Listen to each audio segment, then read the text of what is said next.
আসসালামু আলাইকুম। আজকে এবার মুরগি রান্না করতেছি, এটাও শেয়ার করি আপনাদের সাথে। মুরগিটা রান্না করতে গিয়ে আগে আমি আলুটা ভেজে নিয়েছি।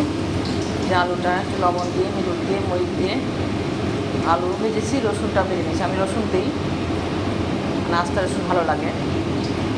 তারপরে যে বাটা কষা, বাটা কষা অবশ্য আমি দুই জায়গায় করে রাখছি, কারণ মনে হচ্ছিল কম কম পরে আর একবার বাটা আসে। যে মুরগি, এখানে দুটা মুরগি আছে, মুরগিটা আমি রান্না করবো।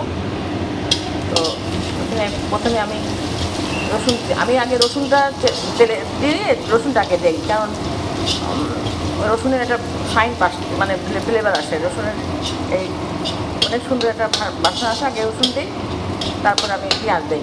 পেঁয়াজ দেওয়ার পরে এক এক করে সব মশলা দিয়ে, হলুদটা সবার পরে দেবো, মশলা দিয়ে তারপরে মুরগিটা দিয়ে কষায় তারপরে আলুটা দেবো। দেখতে থাকেন।